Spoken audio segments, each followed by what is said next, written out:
Boa noite a todos, todas e todos. Estamos hoje no nosso terceiro dia de palestra, fechando com chave de ouro. Hoje teremos a querida, maravilhosa Miriam Ravanelli, que vem falar uma temática super importante, atual e mais do que necessária para todas as mulheres, sejam elas advogadas, sejam munícipes, para todas as mulheres terem ciência, que é a Lei Mariana Ferrer e a violência institucional.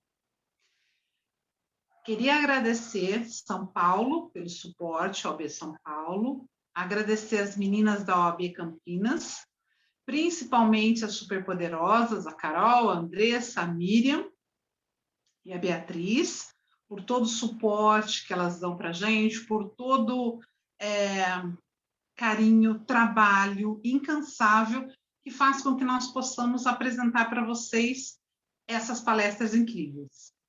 Quero agradecer a presença de cada um de vocês, de cada uma de vocês, estudantes, advogadas, advogados, munícipes, coletivos, representatividades. Muito obrigado pela presença de cada uma de vocês. Eu vou passar a palavra agora para a nossa diretora, que está presente, Estela Serafini, para que ela fale algumas palavras para vocês. Com vocês, Estela Serafini. Boa noite a todas e a todos. É um grande prazer estar aqui representando a diretoria da OAB Campinas.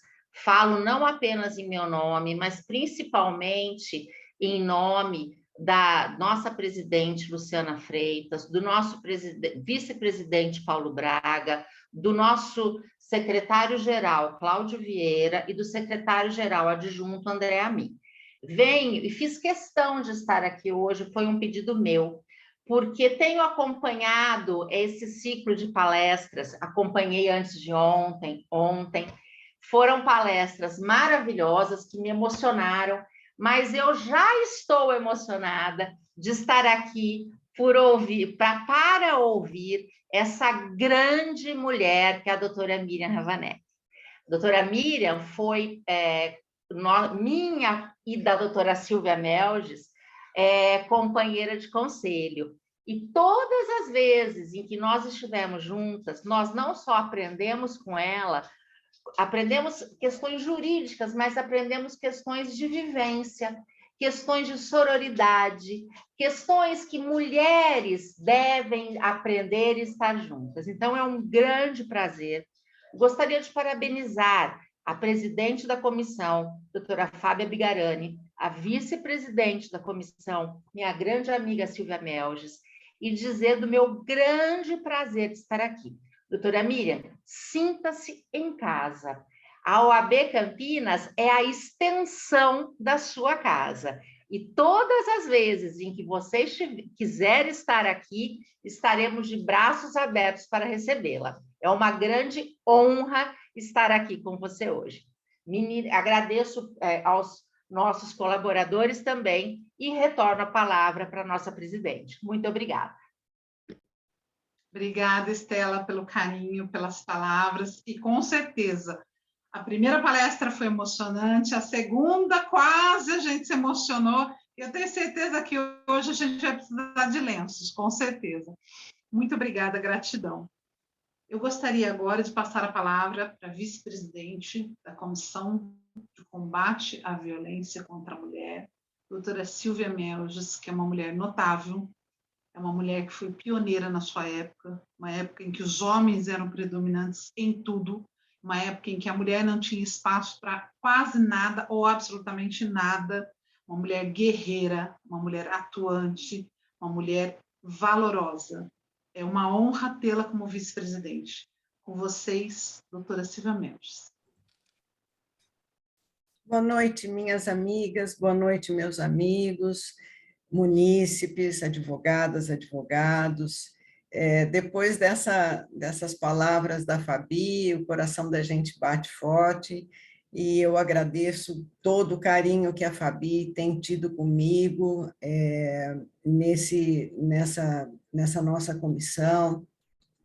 Ela tem me colocado assim em tudo e tem dado um valor muito grande a mim. E isso eu tenho certeza que é pela nossa grande amizade.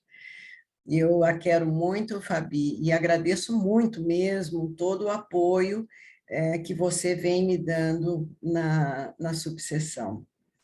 Eu quero agradecer a Estela, né? E nós estamos aqui num momento bastante interessante e muito gostoso. E nós estávamos, antes de abrir a sala, nós estávamos relembrando os 3 anos que nós estivemos juntas, Estela, Miriam e eu, no Conselho Seccional da Ordem de São Paulo.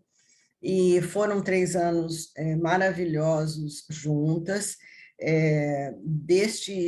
Da OAB, nós trouxemos muita experiência e, acima de tudo, nós trouxemos no nosso coração muitas pessoas maravilhosas, dedicadas à causa da OAB, tudo em prol dos advogados, das advogadas. E a Miriam Ravanelli, além de ter sido conselheira junto comigo, com a Estela, ela foi minha companheira de Câmara Recursal do Tribunal de Ética e Disciplina. E isso nos deixou assim mais próximas, porque nós tínhamos reunião todas as semanas e trabalhávamos muito a semana pelo menos 2 a 3 vezes por semana, e isso, muitas horas de trabalho, e nós não sentíamos tanto cansaço, né? Eu acho que a certeza de estar servindo a advocacia, isso nos enaltecia muito, e o cansaço desaparecia com essa felicidade, né? Então, hoje, nós damos as boas-vindas à doutora Miriam Ravanelli. Vocês vão, como eu disse no convite, vocês vão se apaixonar, vocês vão amar a palestra, porque ela é uma pessoa extraordinária, está sempre buscando o bem-estar do outro, e quando ela caminha pelo estado todo, dando as suas palestras, levando as suas mensagens, o seu conhecimento, nós podemos perceber a dedicação dela à causa da mulher. Então, sem muitas delongas, eu vou encerrar, Fabi, vou encerrar e passo a palavra para você de volta, tá? Um abraço a todos e todas. Silvia, minha amiga, minha VP querida, preferida, notável, maravilhosa. Gente, não é só pela amizade, essa mulher é uma pioneira. Se vocês escutarem a história de vida dela, é uma guerreira, uma pioneira, uma época que realmente as mulheres não tinham voz. Por um mundo por mais Silvias, por um mundo por mais Silvias, cada vez mais. Eu gostaria de chamar para palestrar hoje, fechar com chave de ouro esse ciclo, a nossa querida Miriam Ravanelli, que vem trazer a temática Lei Mariana Ferrer e a violência institucional.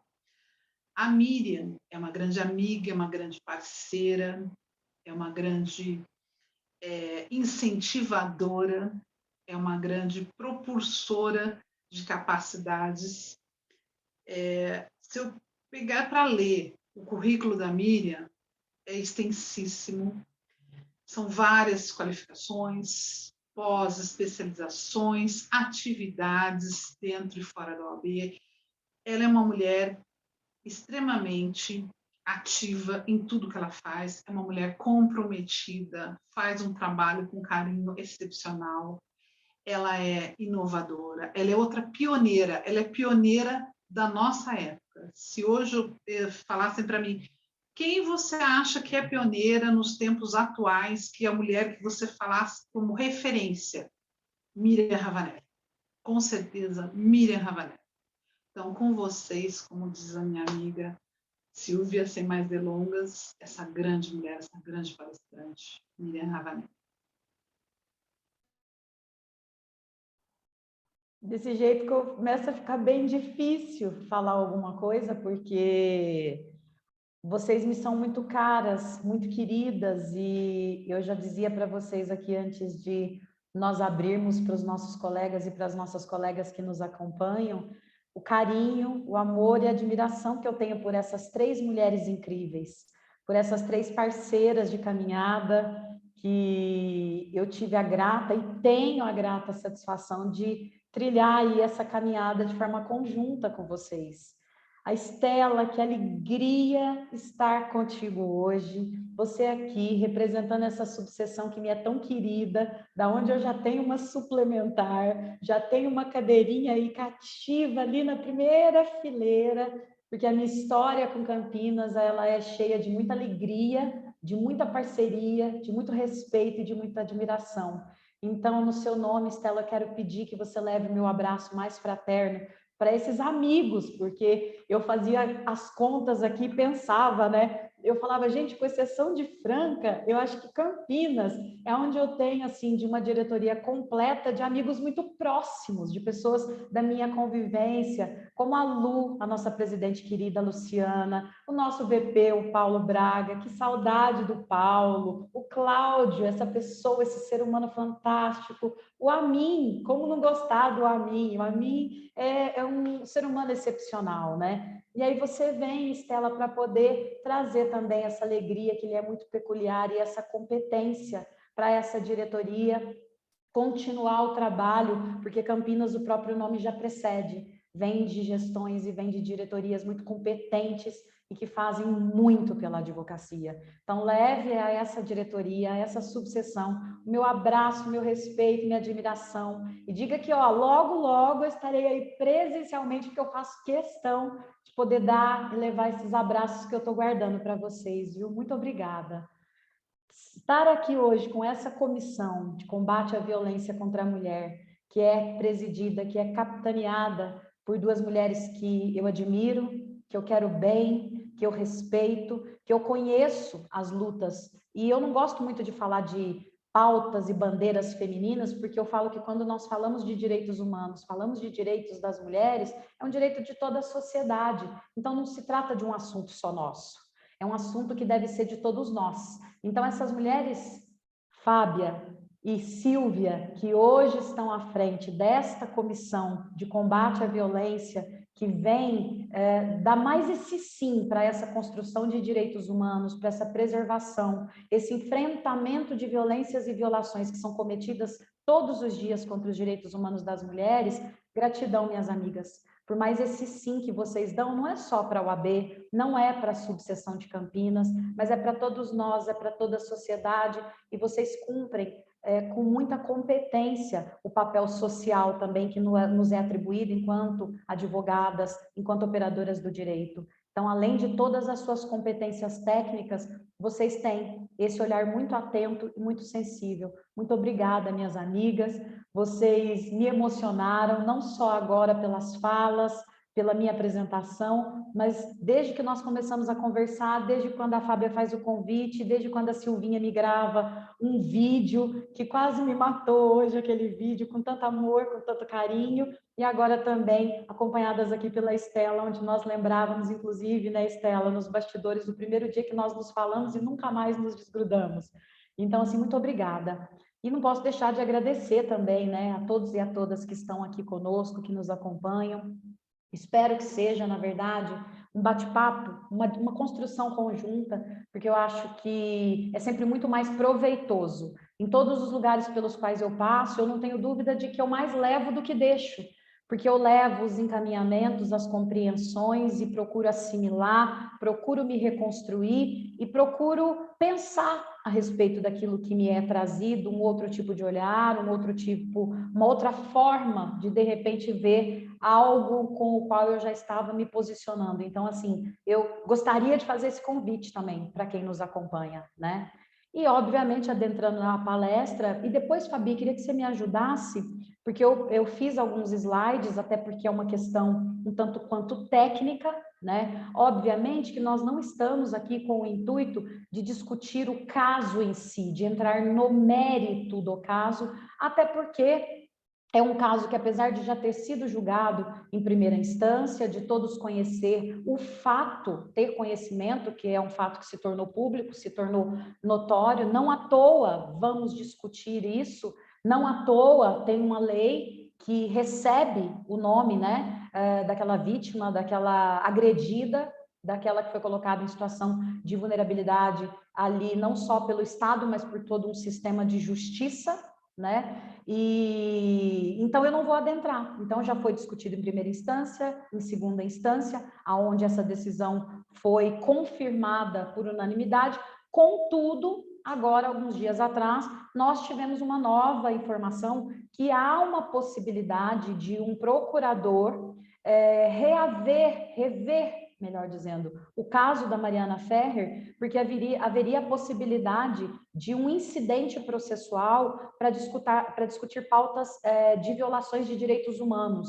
E havendo essa possibilidade, haveria, inclusive, esse deslocamento de competência da Justiça Estadual para a Justiça Federal, para que haja essa discussão a respeito desses direitos humanos que, ao sentir, ao ver e a análise dessa equipe, né, capitaneada por esse procurador, teriam sido violados. Então, a intenção aqui é falar de uma violência que, na verdade, ela está presente nas nossas vidas em todos os momentos, né? E eu digo em todos os momentos porque, como pertencentes ao sistema de justiça, nós também, enquanto advogadas, passamos também por esse tipo de violência e violação que muitos, inclusive, às vezes não só chamam de violência institucional, como chamam de violência processual, né? Porque em casos específicos, quando eu falo de uma violência institucional, a primeira coisa que nos vem em mente, pelo menos a mim, quando vinha, que sou militante nas áreas de direitos humanos das mulheres, de combate à violência, era aquela violência que a gente discute muito a respeito daquele acolhimento, daquela abordagem que é feita ali na delegacia, né? A forma como são tratadas essas mulheres, e eu vou falar um pouco para vocês a respeito da questão da revitimização, dessa vitimização secundária, dessa vitimização primária. E eu sempre tinha isso em mente quando falávamos a respeito de violência institucional. No caso mais específico da Mariana Ferrer, né, que vai dar o nome para essa lei, fala-se também em violência processual, porque discute-se também todo o procedimento em si, o processo em relação às vítimas de violência e violência sexual, os acompanhamentos, os procedimentos, o passo a passo que é determinado, que é feito, obviamente, regulamentado por lei, dentro de um processo. Então, em alguns momentos, houve essa discussão, ainda existe essa discussão, né, que além dessa violência ser institucional, demasiadas vezes ela também é uma violência processual, tanto que muitos costumam usar até aí como sinônimo deste caso, especificamente dessa lei 14.245 de 2021, que é a lei conhecida como Lei Mariana Ferrer.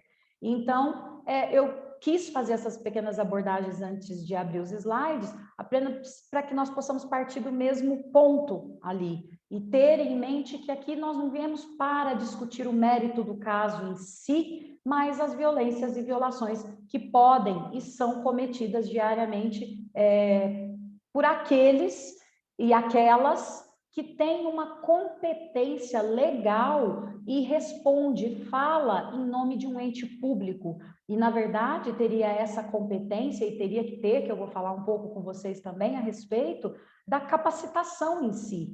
Até porque nós nascemos com algumas habilidades, e nós bem sabemos disso. Contudo, ao decorrer da nossa vida, é importante que nós façamos capacitações para que outras habilidades sejam agregadas a essa e sejam desenvolvidas. E quando nós falamos de violências e violações, de acolhimento de mulheres que foram vítimas principalmente de crimes sexuais, de violências sexuais, de dignidade, de violação de dignidade da pessoa humana, porque a lei vem falar disso, né? Ela fala a respeito dessa dignidade da pessoa humana que é ferida, que é exposta, que é aberta ali muitas vezes para várias pessoas, que vai ser a questão onde eu vou trazer também da revitimização. Então, é importante que nós pensemos também nessa questão relacionada a esta capacitação, esse desenvolvimento de habilidades também desses entes públicos, dessas pessoas que estão ali e respondem de alguma forma e têm essa competência, né? Até porque nós já tínhamos em várias legislações, em regulamentações, em resoluções do CNJ, e inclusive dentro do nosso próprio estatuto, nós falamos de tratamento urbano, de urbanidade, de respeito, de boa-fé processual. Nós temos, inclusive, que eu vou trazer aqui para vocês, quando começa-se a falar desta violência e violações que são cometidas dentro dos processos e dessas violências primárias e violências secundárias, quando nós falamos de danos dentro de processos, de danos processuais e de danos institucionais, nós, inclusive, vamos começar a discutir a primeira vez lá nas nossas legislações de crianças e adolescentes. E eu fiz questão de trazer isso para vocês. Então, nós já tínhamos na nossa legislação, na verdade, várias leis, várias resoluções, várias orientações que já nos falavam da importância desse tratamento respeitoso, desse tratamento e deste cuidado em relação à dignidade desta vítima, e tendo como aqueles e aquelas que têm essa obrigação legal de cuidar disso, todos que estão e fazem parte do processo. E quando eu falo isso, eu falo do promotor, eu falo do juiz, eu falo da advogada, do advogado, eu falo do escrevente, eu falo de todos que compõem esse sistema de justiça, e mais especificamente falando de um processo, ou mesmo de uma delegacia, onde nós temos vários e várias servidores públicos e servidoras públicas ali também, que também respondem e teriam, em tese, que atender por essa competência.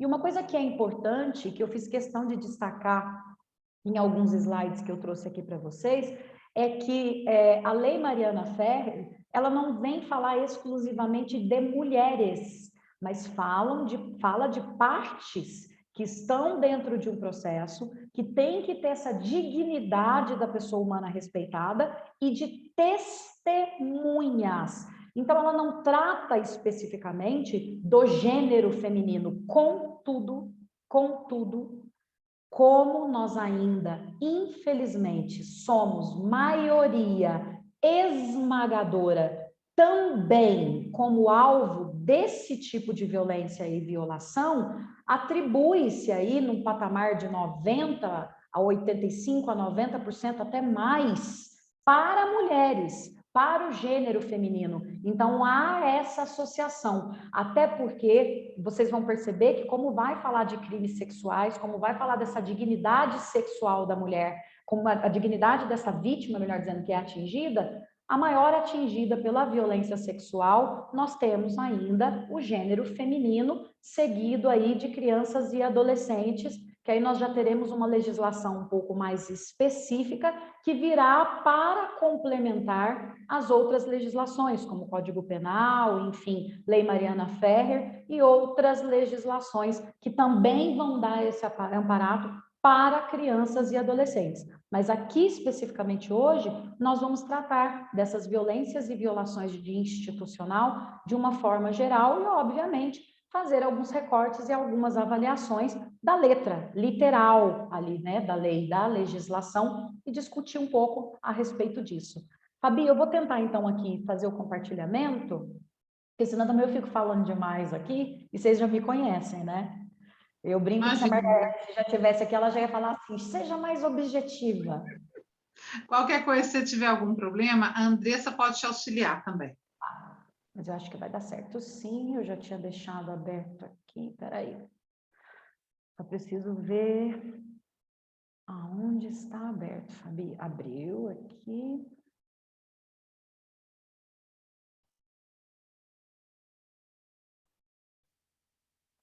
Conseguem ver? Sim. Ótimo.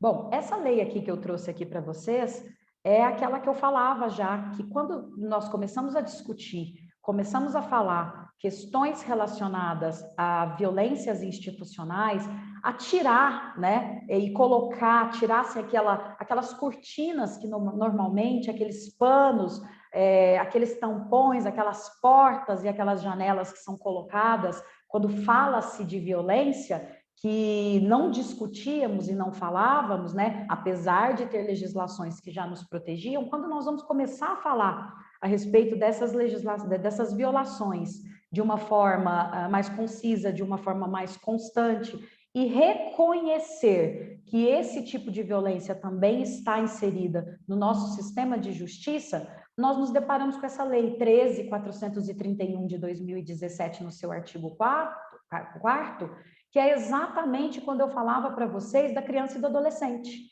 Então, nós usávamos de uma forma, usávamos de uma analogia para fazer essa associação, né? Que quando havia esse cometimento, quando havia ali uma violência, uma exposição, que havia um ente público, uma entidade pública que tivesse essa competência, tivesse esse dever de zelar por essa dignidade da pessoa humana, nós deveríamos entendê-la como violência institucional. Mas percebam, e vocês vão notar isso, que a grande diferenciação é que muitas dessas legislações, elas não traziam uma conceituação do que é a violência institucional. Então, quando você fala em violência institucional e não há ali uma limitação, não há ali um parâmetro e uma conceituação para que você possa entender e ter os verbos do tipo que são praticados, ou mesmo aquelas ações que deixam de praticar, os cometimentos também de omissões, quer dizer, quando eu faço, quando eu deixo de fazer,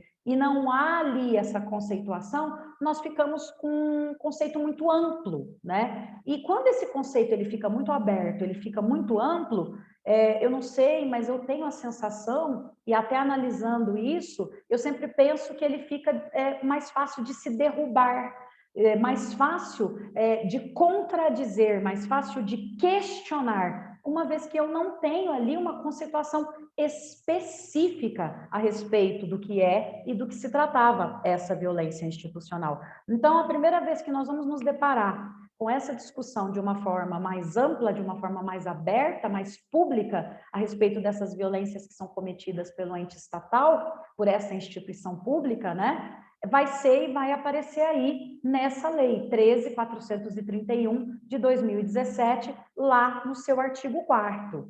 Lá no artigo 5º, ela vem dizer, e aí ela começa a ganhar forma, porque ela vai dizer para nós que a violência institucional, ela é praticada por um agente público, e não ela só vai ser praticada por um agente público, mas no exercício da função. Ou seja, eu não vou simplesmente pegar um agente público e ele está fora daquele exercício, ele não está ali enquanto entidade, não está prestando o serviço dele, mas ele está como um cidadão ou como uma cidadã, aí ele não vai incorrer, em tese, na prática dessa violência considerada como institucional, porque ele tem que estar investido desta função, ele tem que estar prestando esse serviço como agente público.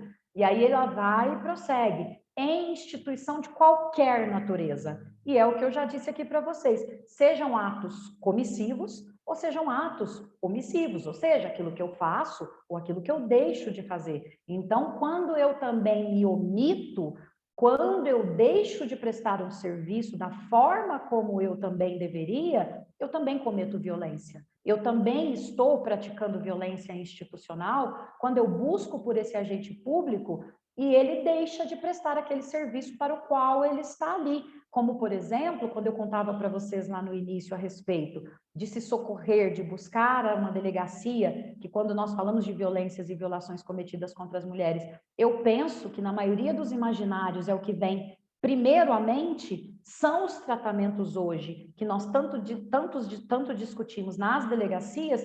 Eu não tenho dúvida que ali também ocorre, além desta comissão, uma omissão. No sentido de que, muitas vezes, quando essa mulher busca, ela é desestimulada.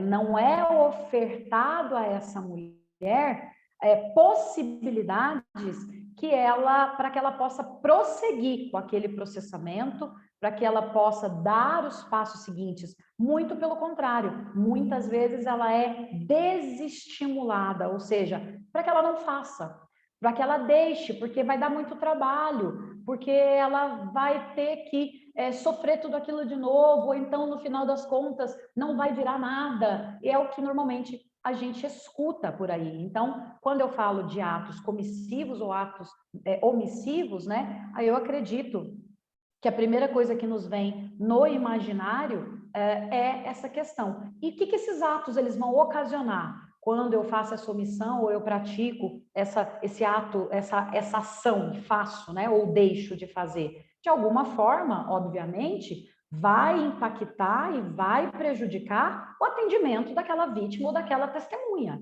Percebam que eu estou falando para vocês de uma lei de 2017.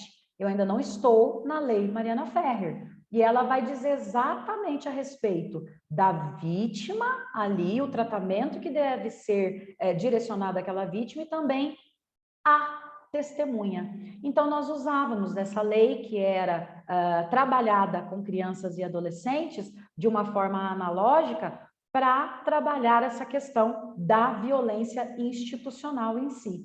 E quando eu falava para vocês a respeito da questão que haviam outras normativas, outras regulamentações, outras resoluções a respeito da violência institucional, o próprio Conselho Nacional de Justiça, na sua resolução 254, ela já trazia também a figura da violência institucional. E aqui ela fazia o recorte, né? Não era de uma forma tão ampla, porque aí ela já pega e já põe ali contra as mulheres, no exercício de funções públicas, a ação ou omissão de qualquer órgão ou agente público que de alguma forma vai fazer o quê? Fragilizar, ou seja, expor, ofender a dignidade, ofender essa autoestima, ofender este empoderamento que essa mulher acabou assumindo, esta força no sentido de dar andamento àquilo a qual ela foi se socorrer ao sistema de justiça. Então, aqui nessa resolução do CNJ, já traz a figura do gênero feminino, né? Já trabalha de uma forma mais específica, aonde esses órgãos e essas entidades tinham a competência do quê? O compromisso, a competência legal de proteger e de preservar direitos de mulheres. Então, aqui ele trata de uma forma mais específica de uma afronta direta em relação a essa questão dos direitos das mulheres. Então, já começa a ganhar forma a violência institucional que nós já tratamos atualmente, né? Que tratamos agora.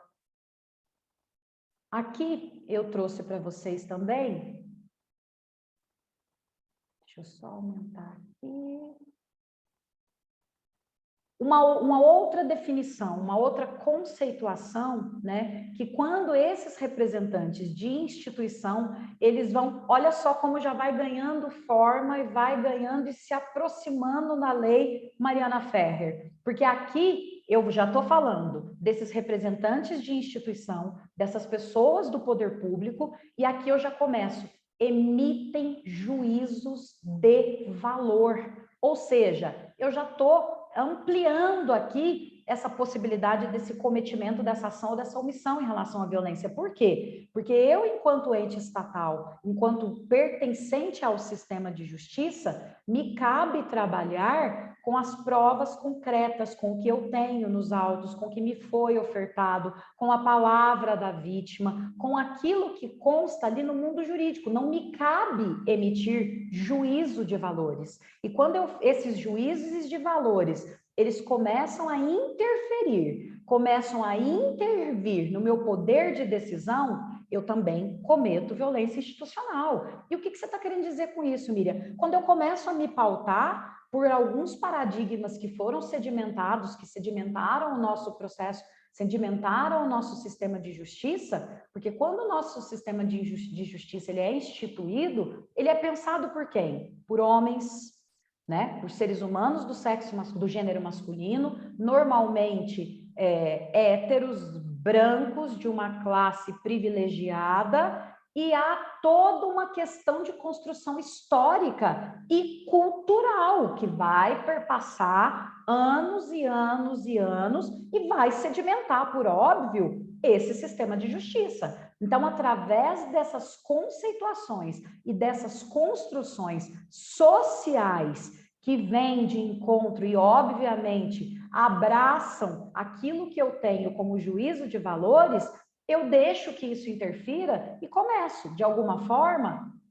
a cometer, a opinar e não a analisar de forma técnica. Eu começo a opinar, eu começo a deixar que esses valores que estão em mim interfiram. E aqui eu digo valores em todos os sentidos, valores culturais, valores históricos, valores sociais, valores religiosos. Eu tive um caso, por exemplo, que eu acompanhei numa cidade, obviamente que eu vou entregar o milagre, mas não vou entregar o santo, né? Mas numa cidade por aí, que não é nem no Brasil, vamos pôr assim, né? Mas eu acompanhei aí um caso aonde, na desconstrução do caso em si, quando aquela juíza, tá? Juíza vai dar a sentença dela a respeito de um caso de violências e violações cometidas contra os direitos humanos das mulheres, antes dela adentrar ao caso, na própria sentença dela, consta uma construção ali religiosa e consta toda uma desconstrução do feminismo. Ela fala, inclusive, isso, que a proposta é exatamente essa, desconstruir essas lutas, essas pautas que não haveriam razão de existir desse movimento que não haveria razão de existir. Então, assim, percebam como isso interfere de uma forma muito prejudicial, porque eu tô fazendo emissão de valores, eu estou sendo preconceituosa, eu estou deixando com que toda essa questão que está em mim, conforme o meu julgamento, permita que eu faça isso. Como casos, por exemplo, que nós acompanhamos rotineiramente, né, do tamanho da saia, se aquela mulher bebeu ou se ela não bebeu, se ela estava ou se ela não estava drogada, mas o que ela estava fazendo uma hora dessa na rua, bêbada com aquela roupa. Então, há todo esse questionamento, né? E não por acaso, quando falamos desse tipo de violação, maciçamente ele é cometido contra mulheres. E aqui eu volto mais uma vez na parte da construção histórica e cultural. Por quê? Porque os nossos corpos não foram pensados e não foram educados para estar em espaços públicos. E a partir do momento que eu me dou o direito de ser quem eu sou, de viver como eu quero e me portar socialmente como eu quero, de alguma forma, ainda há associação de que o meu corpo também se torna público. Então, ele pode ser tocado sem o meu consentimento. Então, percebam como essa construção e esse rompimento e essa conversa a respeito dessas questões relacionadas a esse juízo de valores e essa quebra de paradigmas, ela é de suma importância. Ela vai fazer toda a diferença para que eu tenha um julgamento justo, para que eu tenha de verdade a efetivação dessa justiça. dessa justiça que não pode vir eivada de juízo moral de valores, de juízo social de valores. Eu tenho direito a ter esse contraditório, essa ampla defesa, esse julgamento, se assim eu posso dizer, né? Esse julgamento justo, né? No linguajar popular. E é exatamente isso, esse julgamento pautado numa análise técnica. Obviamente que até por sermos de áreas de humanas, eu vou falar de julgamento técnico, mas eu também preciso falar da humanização da justiça. Mas quando eu falo da humanização de justiça, eu estou falando novamente de direitos humanos, de dignidade da pessoa humana.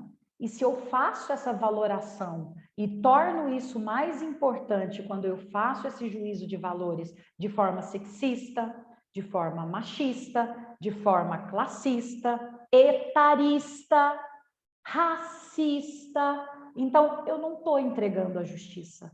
Muito pelo contrário, eu estou fazendo dessa justiça que ela seja totalmente seletiva.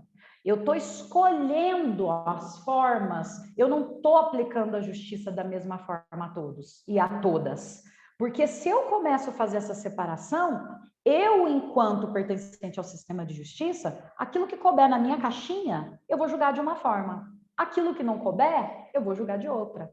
Então, percebem o quanto isso é impactante e quanto isso é prejudicial. E quando eu estou falando de tudo isso, eu estou falando de violência institucional. Eu estou falando dessas violências e violações que são cometidas todos os dias contra essas mulheres, às vezes contra os homens também, mas demasiadamente contra as mulheres. Eu estou deixando de prestar o meu serviço jurisdicional, né? Então, nós precisamos fazer toda essa avaliação e essa reavaliação para que nós possamos entregar efetivamente essa justiça com a qual, quando eu busco, quando eu me socorro e bato às suas portas, ela possa me atender, mas ela possa me atender de uma forma digna, de uma forma justa, né? Aqui eu trago para vocês também, são algumas conceituações, alguns termos que eu entendi por bem, entendi muito interessante para que nós pudéssemos fazer essas avaliações e pensar nas nossas vivências, inclusive diárias, no nosso dia a dia, enquanto pertencentes também desse sistema de justiça, né? E pudéssemos olhar algumas palavras, algumas conceituações. E aqui o que eu quis trazer para vocês é essa espécie de violência que ela vai se relacionar com o quê? Mais uma vez, com estereótipos que são socialmente criados. Aquilo que eu estou atribuindo aos indivíduos. Então, eu não posso deixar que isso interfira, né? Sob essa perspectiva aqui, especificamente de quê? De gênero. Porque, normalmente, são violências, são preconceitos e são questões moralmente, julgadas moralmente, cometidas contra quem? Contra as mulheres. E aqui vai falar mais especificamente, ó, eu achei interessantíssimo, tá vendo como nós vamos ampliando essa questão dessa proteção, quando eu falo de violências e violações de ordem institucional, porque aqui eu estou falando de perspectiva de gênero, eu estou falando de estereótipos que são criados socialmente, e aqui aumenta-se uma outra palavrinha, mesmo a rede de proteção. Quer dizer, olha só, eu estou falando mais uma vez da dignidade da pessoa humana, da dignidade dessas mulheres, que eu estou falando de rede de proteção dessas pessoas que têm esse dever de, em tese, inclusive, estarem devidamente capacitados e desenvolverem habilidades para estar ali, por quê? Porque eles são chamados de rede de proteção. Tem essa competência de proteger, de fazer com que aquele e aquela que se socorra a esse sistema de justiça, ele seja devidamente amparado, ele seja devidamente acolhido. Porque o sistema de justiça por si só, eu costumo brincar, sabe, Silvinha, Estela, Fábia e todos que nos acompanham aqui, quem que acorda um dia e fala assim, nossa, que delícia, gente, como é bom ir para a delegacia.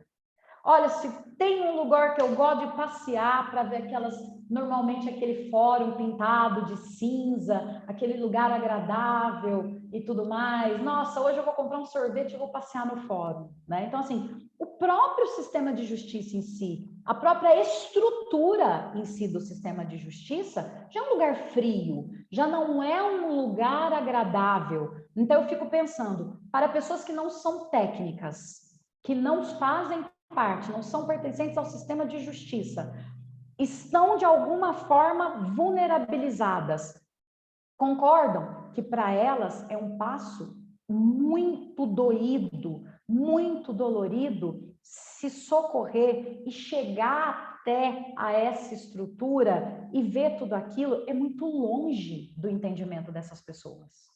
É muito longe, porque para nós que temos essa vivência e trabalhamos com o sistema de justiça, isso já caiu, inclusive, muitas vezes na nossa rotina, que é outra coisa que também é séria e grave, né? Porque quando também nós caímos na rotina e nos tornamos muito técnicos, nós também nos desumanizamos. Nós ficamos muitas vezes ali no automático e esquecemos no nosso dia a dia que nós estamos tratando de vidas, que aquilo com o qual nós seremos esses interlocutores, esses operadores, e faremos essa liga e essa ponte entre aqueles e aquelas que nos procuram e o sistema de justiça, entre o judiciário, entre o Ministério Público e a delegacia, eles também nos procuram e se socorrem a nós, procurando também esse acolhimento.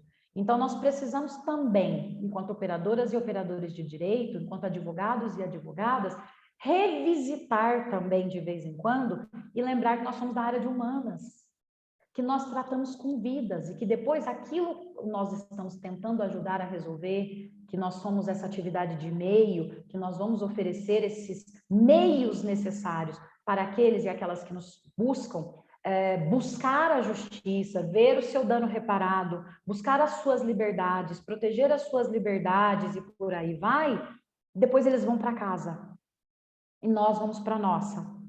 Nós ali, em tese, não estamos mais com aquele problema, mas aquela pessoa, ela vai permanecer durante algum tempo, porque como ela vai operacionalizar aquilo, aquela solução que nós, de alguma forma, ofertamos e o sistema de justiça também. Então, nós, quando aqui falamos dessa rede de proteção, nós também precisamos pensar nisso, porque também advogados e advogadas operadores do direito, nós também estamos inseridos nessa rede de proteção. E nós não podemos esquecer, não podemos deixar que essa desumanização, essas correrias e essa rotina do dia a dia também faça com que nós nos percamos também daquilo que também é a base da nossa prestação, do nosso serviço, né? Aqui começa a delimitar e a alinhar e a ampliar, melhor dizendo, não delimitar, ampliar um pouco mais essa questão relacionada à violência institucional. Porque aqui, nessa conceituação, percebam que ela já vai trazer essa famosa palavrinha aí que a gente tanto fala, né? De revitimização ou vitimização secundária. Nos próximos slides, eu vou fazer essa diferenciação também para vocês. O que é essa vitimização secundária? Existe uma primeira, então? Qual que é essa vitimização primeira? Qual que é essa vitimização primária? Né? E o que é essa revitimização ou vitimização secundária? Né? E eu trago aqui para vocês nos próximos slides. Né? Estou tirando aqui da frente, porque eu estou bem na frente do slide. Pronto. Bom, então eu estou considerando que os efeitos do crime, e aqui eu estou falando já especificamente desta questão de revitimização. Quando eu falo nessa vitimização e nessa revitimização dessas vítimas que se socorrem ao sistema de justiça, eu já tenho ali uma vitimização primária. O que é isso? O próprio delito.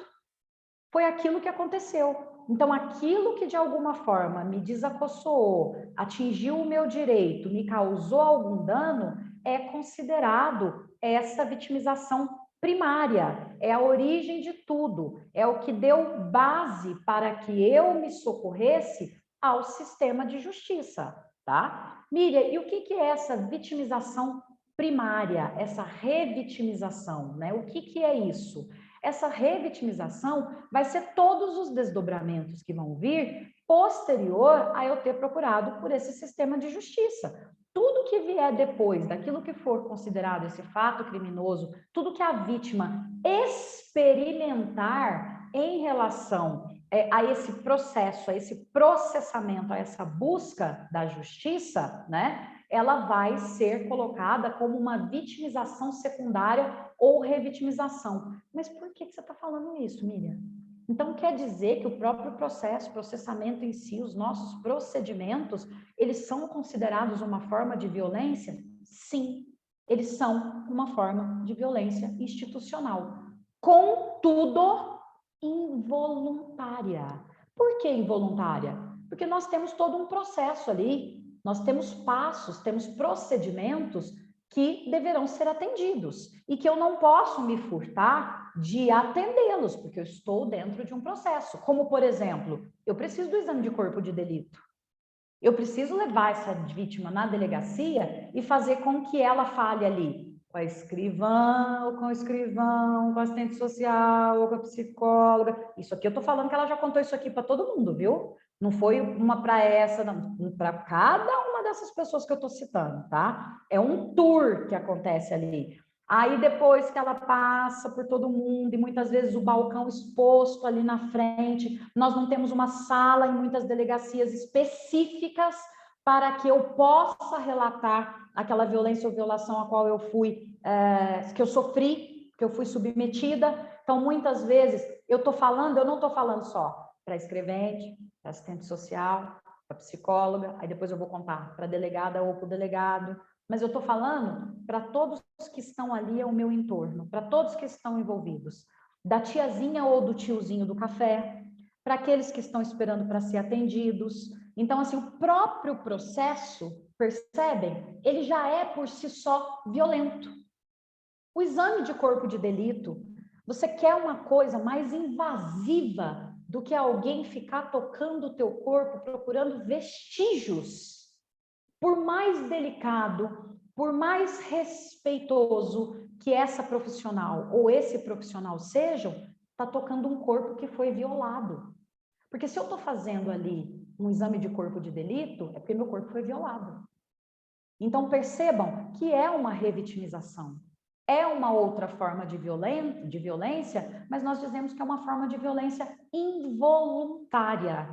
Tá, Miriam, então se eu obrigatoriamente vou ter que passar por esses processos, até para que eu possa basear a minha ação, eu vou ter que passar por esse processo. O que eu tenho que fazer, então? Aqui entra de novo a questão da capacitação. A forma como você vai conduzir, como você vai acolher. Quem são esses profissionais que estarão acompanhando essa vítima que sofreu essa violação? Porque eu não tenho dúvida a poder afirmar para vocês que conforme essa mulher, essa vítima for recebida, ela dará ou não todos os passos seguintes. Ela será encorajada ou não a continuar com todo o processamento, aceitando todos esses processos e trabalhando esses processos que, mesmo de uma forma involuntária e necessária, também são um tipo de violência e um tipo de violência institucional, porém necessários. Necessários porque eu preciso produzir provas técnicas, porque eu preciso passar essa mulher ou esta vítima por todo esse processo. Aí depois de tudo isso que eu fiz, eu vou para o sistema de justiça, para o judiciário propriamente dito. Aí lá eu vou ter que contar, esse advogado ou advogada vai pôr a minha história no papel, várias pessoas vão ler essa história, aí eu vou ter que contar de novo tudo para o juiz, vou ter que falar com testemunhas, eu vou ter que contar. Percebam que por si só é um procedimento violento. Então, além desta violência primária pela qual eu já tenho que passar, até para que eu tenha esse processamento e tenha bases suficientes para processar, para o processamento dessa ação, o ajuizamento dessa ação, o que acontece? Eu ainda muitas vezes sou revitimizada, sofro uma violência secundária proposital. Ela pode, às vezes, ser inconsciente.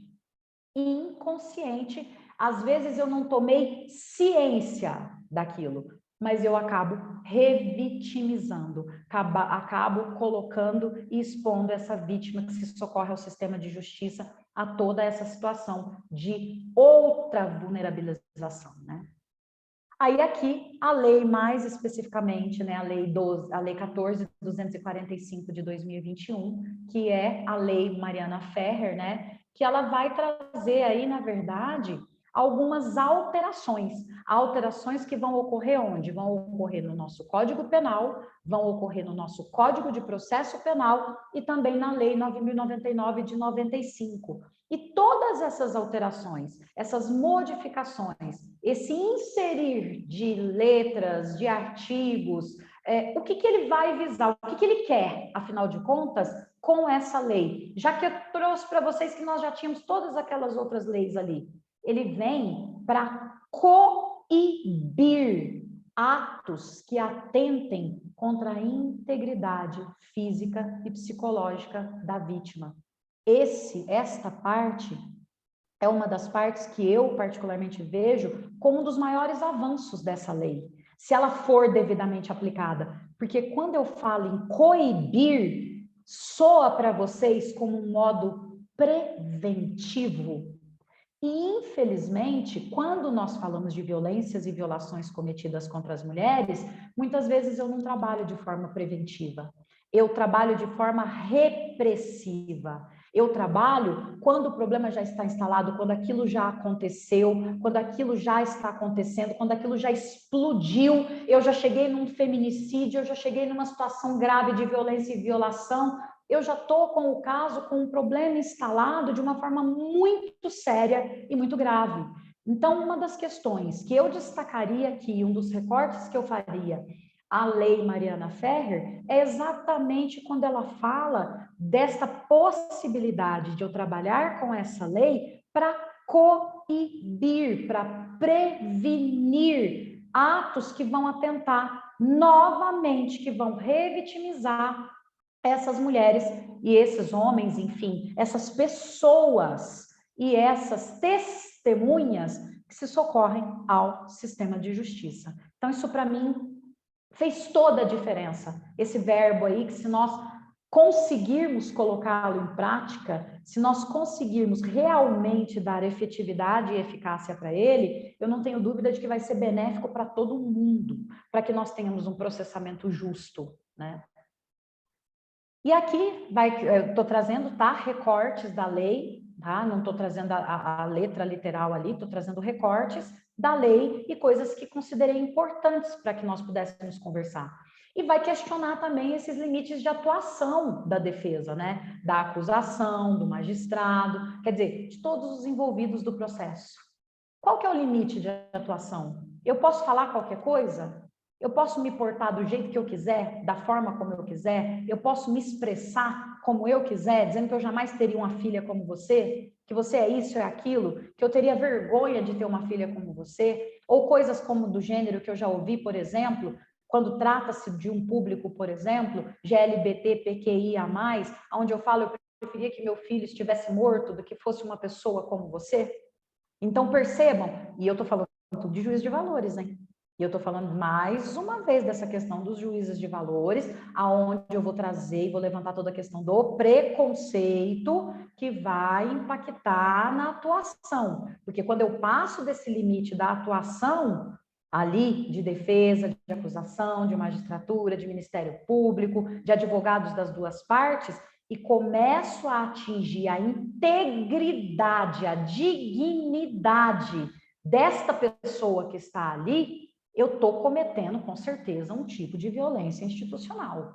Não tenham dúvida disso. E muitas vezes vou poder associar esta questão relacionada à violência também processual, né? Porque foi cometida, no caso ali, dentro de um processo. A Lei Mariana Ferrer, ela inseriu ali um parágrafo único lá no artigo 344, o artigo 344 do Código de Processo Penal, ele já falava ali da tipificação do crime de coação, ele já trazia ali a conceituação, a tipificação do que era esse coagir. E aí vem a Lei Mariana Ferrer e insere esse parágrafo único a esse artigo e faz essa modificação, né, para dizer o seguinte, que a partir de agora, além de eu ter o caput, de eu ter aquela conceituação e aquela tipificação lá no artigo 344, eu vou ter a pena aumentada em um terço até a metade se o processo envolver crime contra a dignidade sexual. Quer dizer, o que eu estou querendo dizer contra isso? Eu configurei a coação. Então, se eu configurei, está configurada a coação, e nessa coação era um crime que envolvia dignidade sexual, a minha pena ainda vai ser aumentada de um terço até a metade. Ou seja, eu estou aqui colocando, né, a possibilidade de um aumento de pena, eu estou qualificando esse crime, eu estou aumentando a pena desse crime para tratar, para tentar coibir esses cometimentos de coação em relação a crimes que estarão ali dentro dos nossos crimes de proteção de dignidade sexual. E eu trouxe, obviamente, a conceituação para vocês a respeito do que é, né? Como que é definida, né, a coação como um uso de uma violência, né, ou grave ameaça contra aqueles que estão envolvidos ali naquele processo judicial. E para que eu faço essa coação? Por que eu faço e me utilizo dessa violência ou dessa grave ameaça dentro de um processo? Obviamente, porque eu quero algum tipo de favorecimento. Favorecimento de quem? Próprio, o meu, enquanto parte integrante daquele processo, ou, de alguma forma, eu quero beneficiar alguém, né? E o que vai acontecer? A punição vai ser de 4 anos de reclusão, além da aplicação de uma multa. Quer dizer, então, além ainda da pena que eu vou receber dessa questão relacionada aos 4 anos de inclusão, eu vou ter aí também uma multa que será aplicada quando houver essa coação dentro de um processo judicial, tá? A Lei Mariana Ferrer, ela vem inserir também o artigo 400-A, no âmbito ali agora desse processo que a gente fala de processo comum, né? Para dizer o quê? Para dizer que quando eu estiver dentro, quando eu estiver participando de uma audiência de instrução e julgamento, em especial nos crimes contra, mais uma vez, a dignidade sexual, todas as partes, mais uma vez, percebem como as legislações, elas vão caminhando, vão ampliando a conceituação e vão trazendo que são todos responsáveis para que aquele processo caminhe e a minha dignidade não seja ofendida. Então, não é só atribuir responsabilidades ao juiz, ao promotor, ao outro que estava ali na outra parte e agrediu. E eu, que estava do outro lado com a minha cliente e fiquei inerte e silente, vendo que a dignidade dela estava sendo exposta. Obviamente, eu também terei responsabilidade em relação a isso, né? Então, quando eu estiver nessa audiência de instrução e julgamento, em especial, quando eu estiver apurando dignidade sexual, crimes cometidos contra a dignidade sexual, todos os sujeitos ali, todos os agentes pertencentes àquele ato têm essa obrigação de zelar. Zelar pelo quê? Pela dignidade da pessoa humana, pela integridade física e psicológica dessa vítima, sob pena do quê? Porque, além de tudo, eu posso ser responsabilizada civil, penal e administrativamente, tá? E, obviamente, a quem que vai caber o controle geral de tudo isso, né? Aí a lei traz aqui que o primeiro a se posicionar para dizer e conduzir, quem conduz a audiência? Quando a gente chega para fazer uma audiência, quem normalmente, em tese, tinha que conduzir essa audiência? Obviamente, é o juiz, o Estado na pessoa do magistrado. Então, vai caber a esse juiz também zelar para que haja o cumprimento deste artigo, para ver se essa legislação está sendo aplicada nos processos pelos quais ele é responsável, tá? Ah, Miriam, mas ele não o fez. A Fábia tem que fazer, o promotor de justiça tem que fazer, A parte vai invocar o seu direito ao respeito pela dignidade, tá? Então, nós todos, enquanto pertencentes, mas quem dá o tom ali, o direcionamento, em tese, caberia primariamente a figura do juiz, tá? E ele vai trazer as vedações, obviamente, porque eu estou falando que eu estou numa audiência. Essa audiência, ela trata de crime. Crime do quê? Contra a dignidade sexual. Aí eu estou dizendo quem que tem a responsabilidade e competência para zelar por esses atos e para zelar para que haja aí uma proteção da dignidade física e dignidade psicológica da vítima, tá? E aí traz as vedações. Eu não posso me manifestar sobre circunstâncias ou elementos alheios ao fato que eu estou discutindo. Se eu estou apurando aquele fato em si ali, do que aconteceu, por que cargas d'água eu vou trazer coisas de fora do mundo jurídico, do universo jurídico, para degradar aquela vítima, para desmoralizar aquela vítima na tentativa de obter algum tipo de vantagem? Então, ela vem dizer que isso é vedado. Eu não vou ficar trazendo elementos que não tenham a ver, que não sejam diretamente ligados com a apuração daqueles fatos que ocorreram naquele determinado dia, que aconteceram ali. Eu não vou ficar inventando, trazendo possibilidades, tendo essa linha muito tênue aí entre essa ofensa à dignidade dessa pessoa. Eu tenho que ter esse respeito, eu tenho que ter essa fé objetiva, essa fé processual, essa urbanidade dentro de um processo. E aqui vai falar também a respeito um pouco da questão da utilização da linguagem, né? E não só da linguagem com o qual eu vou me dirigir, aquele ou aquela com a qual eu estou falando, aquela vítima, mas eu também com as informações e o tipo de material que eu vou juntar dentro daquele processo.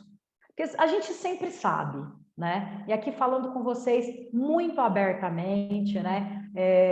Eu sempre costumo dizer que a gente sempre sabe quando a gente está fazendo alguma coisa errada.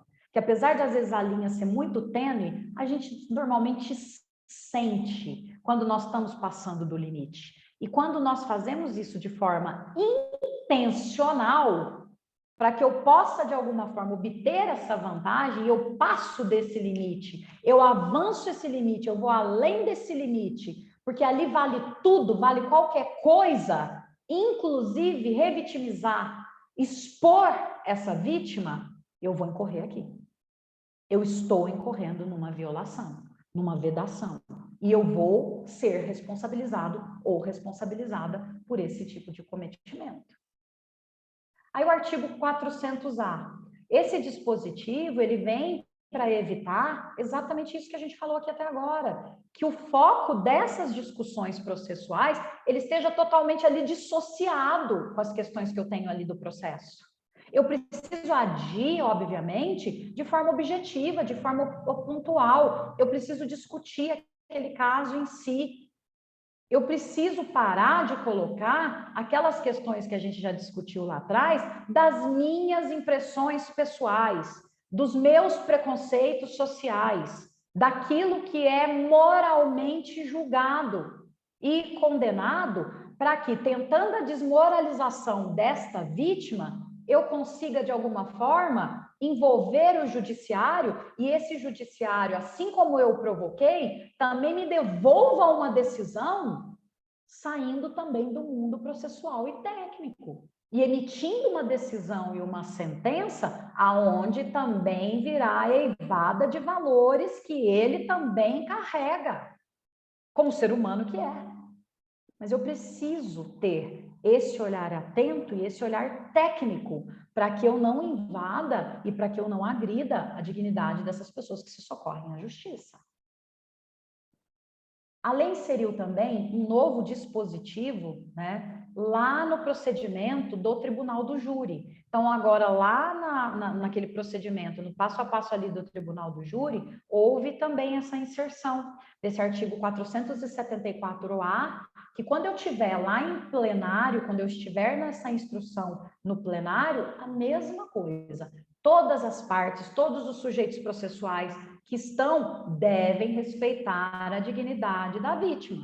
Igualzinho, o artigo a ipsis literis como o outro, a diferença aqui é que ele vai trazer essa questão também de instrução em plenário do júri. Eu li já algumas coisas a respeito e algumas críticas a respeito de que o legislador ele teria perdido a oportunidade quando ele começa a falar lá das audiências no rito comum, quando ele fala lá das audiências no plenário do júri, ele perde a oportunidade de falar também das delegacias. É óbvio que eu vou trazer isso e vou trabalhar de forma analógica, mas ele perde a oportunidade, eu vou trabalhar com essa analogia, mas ele perde a oportunidade de também trazer dentro dessa legislação a possibilidade de se discutir de uma forma mais direta e mais objetiva essas violações que também acontecem nesse ambiente administrativo. Então, assim, há já essa crítica, obviamente, várias outras aqui, várias outras críticas, que quando eu não posso falar abertamente da forma como eu quero defender, principalmente quando eu estou ali numa instrução, num plenário de júri, e eu estou ali levado também de muita emoção, e eu quero comover aqueles jurados, e eu estou tendo ali toda uma limitação de expressão, o contraditório, a ampla defesa estariam limitados. Então, assim, já surgiram N críticas em relação a isso. Obviamente, muito terá ainda que se discutir para que haja o aperfeiçoamento na forma concreta, na aplicação do dia a dia dessa legislação, mas nós não podemos perder em mente que é uma legislação que vem para proteção, para prevenção da dignidade da pessoa humana. Então, independente da minha tese, da tese que eu esteja defendendo, da tese a qual eu estou sustentando, independente dessa lei, eu não posso perder o foco de que eu também tenho que ter esse respeito à dignidade da pessoa humana. Então, assim, eu falo assim, são coisas que não são difíceis de entender, né? Mas como eu disse agora alguns momentos atrás, a gente sabe quando a gente está fazendo arte, a gente sabe quando a gente está passando os limites, né? A gente sabe exatamente o que, como e quando e o que a gente quer provocar quando nós passamos desses limites, né? A gente sabe exatamente o que está fazendo. Bom, e nesse sentido, tem aqui, foi inserido, né, nesse regramento, para essa audiência também de instrução e julgamento, também do rito sumaríssimo, lá da Lei 9.099 de 95, no artigo 81. As mesmas palavras, a mesma conceituação durante a audiência, todas as partes, que eu vou responder penal, civilmente, que eu preciso pensar na defesa da dignidade da vítima e também das testemunhas. Então, é a mesma coisa. É onde começou a aparecer de uma forma e discutir que o legislador perde a oportunidade também de falar das delegacias e, às vezes, até de outras entidades aonde haja também o cometimento desses tipos de violências institucionais, né? Então, ele perde essa possibilidade. Não estou dizendo que não seja possível, né? Nós pegarmos ali a lei e trabalhar com a violência institucional, com a violência moral, com a violência psicológica, né? E tentar fazer e dar todo o suporte para essa pessoa que foi revitimizada pelo Estado. Contudo, perde-se a oportunidade de se discutir de uma forma mais direta e mais objetiva, né? E o objetivo é o que a gente já estava falando lá atrás, é evitar que todos esses atos instrutórios, Miriam, e você já parou para se perguntar por que a justificativa em si da lei, ela vem e ela vai falar mais especificamente desses atos instrutórios? Porque eu estou no começo. Porque se eu deixar que isso aconteça, nas portas de entrada de quando eu me socorro ao processo, de quando eu peço e bato as portas do sistema de justiça, eu vou automaticamente deixar que isso se perpetue por todo o processo. Então, a lei também teve esse cuidado de trazer que lá, quando eu abrir as portas, quando eu tiver nesses atos instrutórios, eu tenho que ter esse cuidado. Eu tenho que agir com esse respeito. Para quê? Para que eu possa pautar todo o meu processo, todo o processamento com essa dignidade que a vítima merece, com essa dignidade, com essa proteção em relação à testemunha. Porque é como a gente falava lá atrás, a forma como essa pessoa será tratada de início pelo sistema de justiça vai conduzir todas as próximas decisões que ela tomará ou não tomará, porque ela fará ou deixará de fazer. Por quê? Porque eu passo a ficar descrente do sistema de justiça. Eu passo a questionar para que eu vou me socorrer a um sistema que não vai me ajudar, que vai deixar, que é um sistema hoje de justiça, aonde os maiores casos de não penalização de crimes de violências e violações cometidas contra as mulheres, esta penalização não vem porque eu deixo prescrever. E quando não prescreve e eu me socorro a esse sistema de justiça, ele não me entrega com efetividade aquilo o qual eu fui buscar. Ele não me ampara efetivamente quando ele me dá, por exemplo, uma medida protetiva e ele não me dá o suporte para que eu possa ter a efetividade daquela medida protetiva. Percebem como está tudo interligado? Percebem como eu começo a criar toda uma descrença em relação ao sistema de justiça? E não pensem vocês, meus amigos e minhas amigas. Nós, enquanto sistema de justiça, enquanto advogadas e advogados, também passamos a ser questionados e muitas vezes credibilizados. Então, percebam a gravidade disso e o quanto nós também somos responsáveis por também ser fiscalizadoras e fiscalizadores desses atos atentatórios à dignidade da pessoa humana.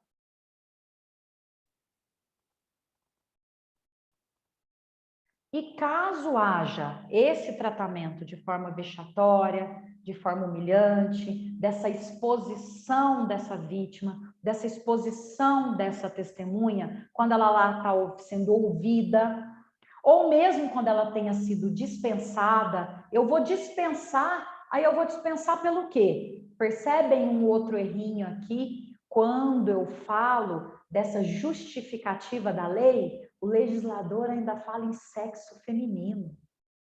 Nós já estamos dando luz ali em algumas legislações que nós vamos falar de gênero. Nós vamos falar de gênero porque quando eu falo desse universo feminino e das legislações que também são aplicadas a esse público feminino, por que eu vou falar de gênero? Porque nós já temos decisão em todo o país que quando eu falo também de mulheres trans, elas também serão abarcadas pelas decisões que vão dar o suporte a esse público feminino. Então, o legislador, ele também precisa se atualizar, porque quando ele vai fazer as justificativas da lei ali, que ele vai dar essas justificativas da existência e por que isso aí foi pensado, eu preciso falar na condição do gênero, eu preciso tratar, eu preciso também me informar. Percebam, né? Como muitas vezes há essa questão que nós temos que, inclusive, fazendo essas adequações. Miriam, mas que besteira você está falando. Se eu tivesse realmente falando uma besteira, nós não estaríamos aqui hoje discutindo violência institucional que vem baseada culturalmente, historicamente, nisso que lá atrás a gente também chamava de bobeira, chamava de besteira, que veio para poder fazer toda esta base do nosso sistema de justiça. Então, enquanto nós ainda continuarmos, de alguma forma, banalizando e normalizando algumas coisas que, de repente, eu faço isso porque não dói no meu corpo, eu vou continuar reverberando, eu vou continuar passando toda essa herança maldita dentro do meu sistema de justiça. E não só no meu sistema de justiça, mas na sociedade em que eu vivo, na comunidade na qual eu estou inserida, como um todo. Aí a violência a esses artigos lá, ao artigo 400A, ao artigo 474A, que são do CPC, e também a esse artigo 81, que está lá no parágrafo 1º, letra A da Lei 9.099 de 95, eles vão constituir um tipo que a gente chama de violação a uma norma de direito material. O que é isso, Miriam? Quando eu vou falar, quando eu estou tratando de questões relacionadas à intimidade, à personalidade, à dignidade, e aí o que vai ocasionar isso? Eu vou discutir, Miriam, quando eu for provocar o sistema de justiça, eu vou falar tudo isso que você me falou, eu vou falar da dignidade da pessoa humana, eu vou falar da conceituação da violência institucional, eu vou contar o fato em si que ensejou com que eu provocasse o sistema de justiça para que ele me desse uma resposta para essa violação que me foi praticada, e eu vou falar o quê? Eu vou falar de ilicitude de provas. Por quê? Porque essa prova foi obtida de forma ilícita. Porque se eu tinha uma série de proibições lá, e de alguma forma aquilo que eu trouxe para o processo foi atribuído um valor ao qual não deveria, porque eu estou infringindo legislações, meus amigos, nós bem sabemos que nós temos um questionamento aí de ilicitude de prova. Eu estou falando de prova ilícita. Por quê? Porque eu tive uma mudança legislativa que vai me dizer que, dependendo da forma como você se portar para poder fazer a produção dessa prova, e está lá, está expresso. Então, se eu violar essa legislação, a minha prova é válida. E o filtro? Tá, que então vai ser essa linha tênue, Miriam? Esse filtro que você fala, né, a respeito disso, dessa questão, que então agora eu vou ter que chegar nos processos, vou ter que ficar mudo? Vou ter que ficar muda? Não, não é isso. O filtro, ele vai se adequar àquilo que foi levado aos autos e qual vai ser a relevância objetiva, concreta, para que eu possa exercer o meu poder de convencimento. E para que eu possa exercer esse meu poder de convencimento, eu não preciso usar nenhum tipo de predicado moral dessa vítima ou da conduta social não aceita. Porque se eu fizer isso de forma exacerbada e expuser esta vítima ou essa testemunha e que ela se sinta coagida de alguma forma, eu vou estar cometendo esse tipo de violência e violação.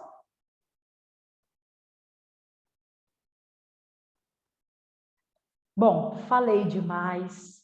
Eu, quando trata-se de temas relacionados a violências e violações, enfim, legislações que vêm para, de alguma forma, dar esse suporte para seres humanos no geral, e, obviamente, a área na qual eu milito, que é os direitos humanos das mulheres, eu não tenho dúvida de que eu realmente fico mais falante, mais até assertiva, porque eu quero, assim, eu quero que as pessoas possam entender a importância que tem de nós falarmos a respeito dessas violências e violações.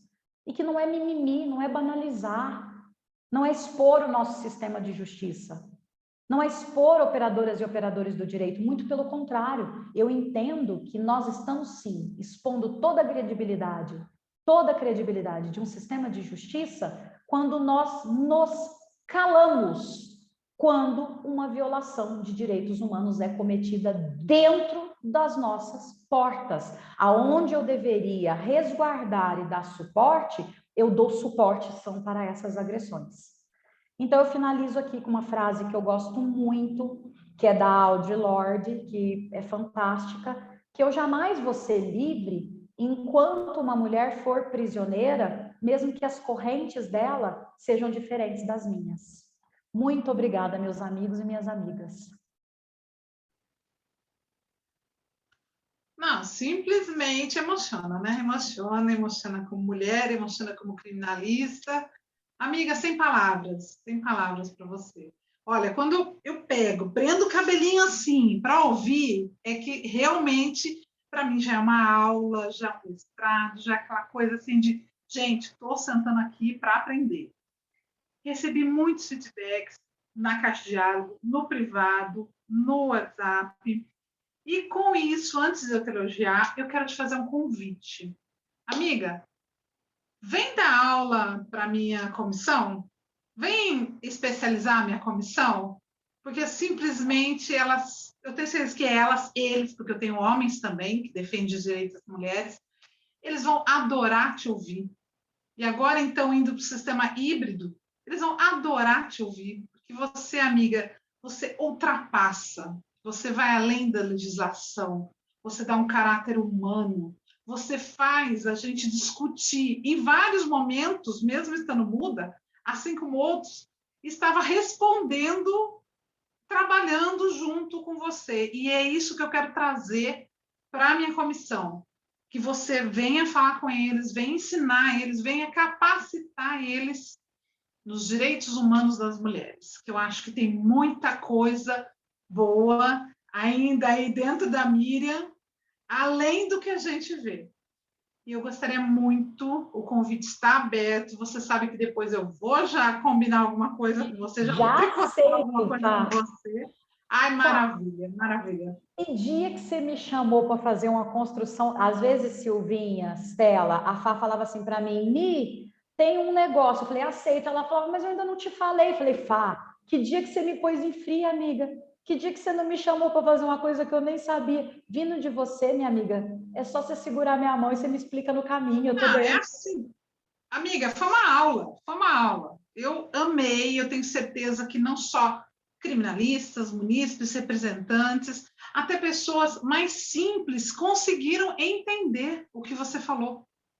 Isso é fundamental quando uma munícipe, quando uma mulher que não tem entendimento específico como nós consegue entender, consegue vislumbrar o que você está passando. Isso é excelente, porque é isso que essa mulher quer.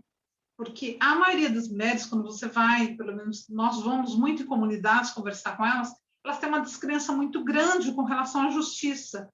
E quando elas ouvem uma mulher representando elas, falando que a lei não é só aquela lei crua, a lei realmente ela funciona, ela vai ser aplicada justamente para defender não só a dignidade dela, mas, acima de tudo, o direito que ela tem de ser ouvida. Porque aquela mulher que está no judiciário, ela morre de medo do juiz, do promotor, até mesmo a advogada. Ela treme, ela fala de algumas particularidades, ela já vai tremendo. Então, é muito complicado para essa mulher. Se ela sofrer algum tipo de violência, agressão, que nós sabemos, eu sou criminalista, você também, a gente sabe, como você mesmo citou, as provocações típicas da nossa área que nós provocamos. Nós provocamos para a outra parte perder o controle. Só que, assim, essas provocações, elas têm que ter um limite, nós temos que ter ética no nosso trabalho e, acima de tudo, respeitar o ser humano, respeitar a pessoa que está ali, independente se você está defendendo o agressor ou se você é um assistente da promotoria, um assistente da acusação. Você tem que olhar a dignidade daquela mulher que já sofreu tanto para chegar lá, e ela tem que ter a certeza que é assim, que você, que o judiciário lutaram até o final. Se o resultado não foi necessariamente aquilo que ela esperava, ela pelo menos ela viu a luta. É isso que a mulher espera. Ela espera ver a luta. Então, amiga, eu não tenho palavras. O Rodrigo está aqui também, é outro que eu quero trazer para falar com a comissão sobre prerrogativas. Tenho várias que acompanharam todos os dias, tenho as meninas da minha comissão que acompanharam também.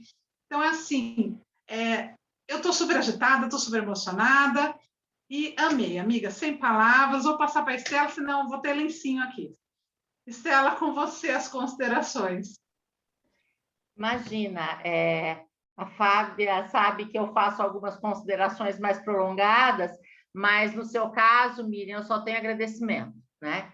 Eu só tenho agradecimentos a fazer, não só a você, mas a Fábia e a Sílvia. O que eu aprendi em 3 dias, eu não aprenderia em... Eu não sei nem dizer, né? Eu aprendi muito nesses 3 dias. Gostaria de dizer que eu fico muito satisfeita, eu como mulher, e nunca fui atuante na área de combate à violência, né? mas eu fico muito satisfeita em ver que vários homens colocam no chat esses comentários e dizendo e os parabéns. Eu fico muito satisfeita com isso, né? E satisfeita pela OAB Campinas, orgulhosa pela OAB Campinas e a gratidão da OAB Campinas à sua pessoa, Miriam. Estamos muito felizes, muito emocionadas, muito obrigada, é só o que eu tenho a dizer, porque a Fábia já disse tudo. Minhas amigas, muito obrigada. Somos orgulhosas de ter mulheres tão valorosas, tão maravilhosas, em cargos tão importantes, como a presidência, a vice-presidência dessa comissão e essa palestrante excepcional. A gente ama vocês. Estela, como já dizia minha mãe, o exemplo vem de cima. Com essa diretoria, amiga, não tem nem como. A partir do momento que você tem um incentivo, que você tem alguém que acredita no seu trabalho, você pega asas e voa longe. O exemplo vem de cima, minha amiga. Muito obrigada mesmo. Silvinha, queria ouvir suas considerações, minha VP. Bem, é difícil eu falar depois da Fábia e depois da Estela, da Fabi e da Estela. Eu ratifico todas as palavras delas.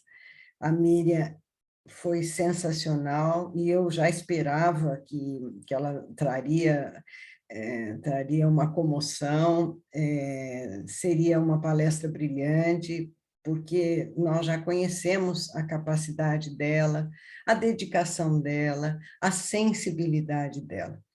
É uma coisa muito interessante que, conforme eu estava ouvindo, bom, quero dizer aqui, o Rodrigo está fazendo algumas colocações, ele é maravilhoso, e eu tinha convidado para ele vir, né, que completaria todo o nosso grupo, né? Ele é sensacional, Rodrigo, e venha presencialmente aqui, estamos às ordens aqui, minha casa está às ordens, viu, meu amigo? Mas, desculpe eu ter cortado, é que eu vi a mensagem aí do Rodrigo e eu cortei. Mas é uma coisa que me chama muito a atenção, né? Eu que sou, como diz vocês, eu sou a pioneira aí, o que eu tenho percebido é a evolução da defesa dos direitos humanos, né? Nós temos a Constituição, tivemos outras constituições, e sempre se fala em direitos humanos, né? Em defesa da dignidade da pessoa humana, isso está lá na Constituição escrito e tem muito mais do que eu estou falando aqui, né? Mas isso ficou no escrito, isso está sempre no escrito, né? E eu tenho percebido que o grupo, a força da mulher, a coletividade da mulher consciente, que está trazendo esse crescimento à sociedade com relação à dignidade da pessoa humana, à defesa dos direitos humanos, né? E isso é visível, né? Eu estou vendo agora, em pouco tempo, em poucos anos, nos últimos anos, como os direitos evoluíram, a defesa dos direitos, né? Como isso evoluiu, né? E do meu início de carreira, né? Porque vocês sabem que eu estou na 4ª década de profissão, né? Então, mudou muito.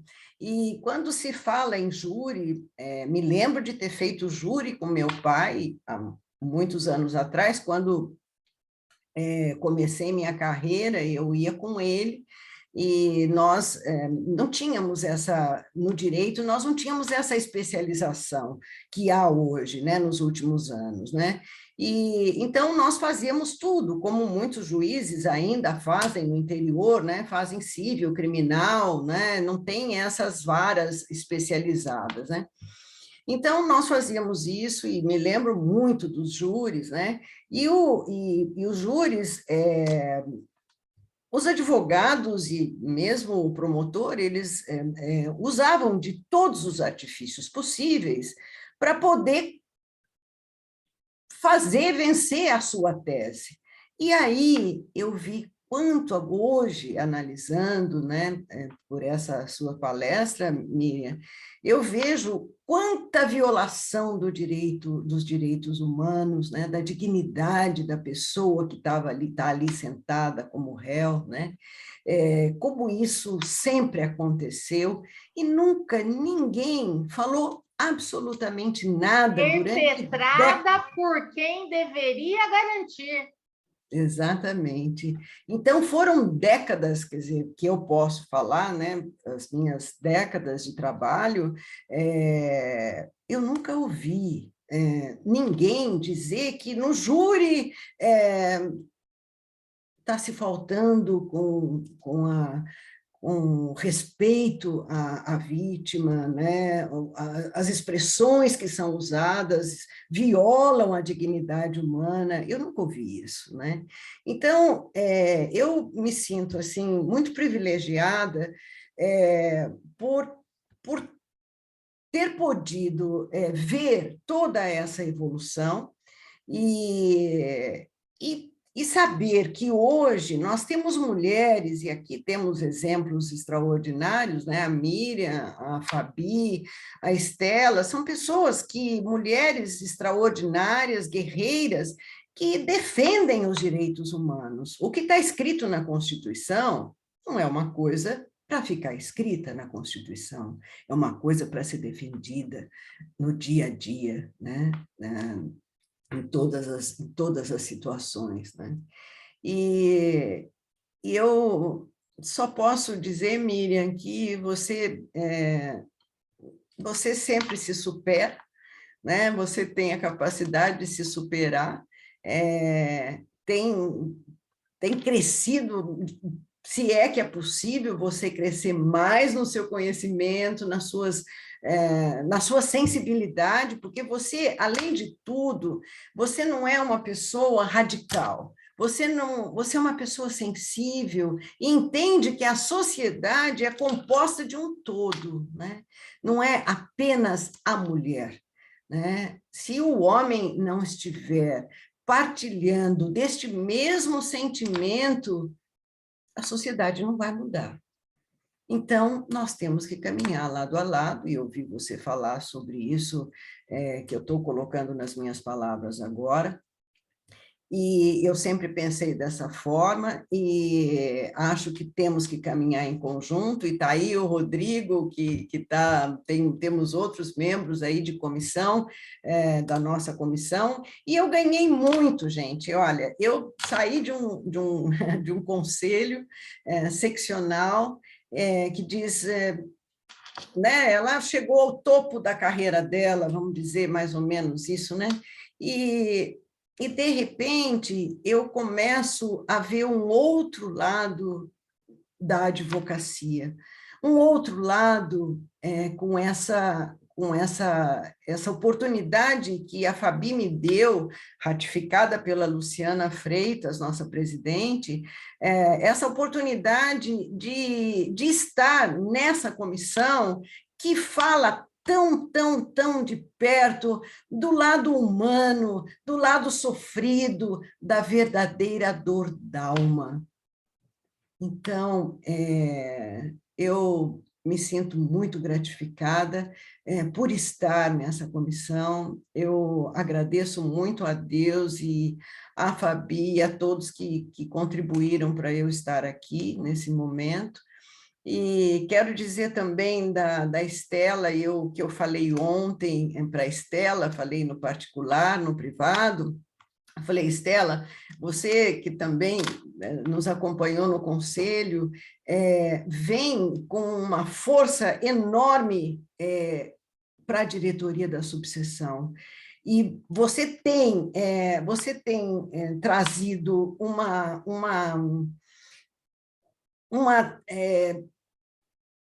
uma força espiritual, um otimismo, uma vontade de trabalhar que muito nos deixa feliz, né? Porque, mais uma vez, a gente vê que a OAB Campinas, a nossa subseção, ela tem muito a contribuir para a advocacia, né? E, ano a ano, gestão em gestão, vimos trabalhando sempre da melhor maneira possível, cada vez buscando o melhor para a advocacia, né?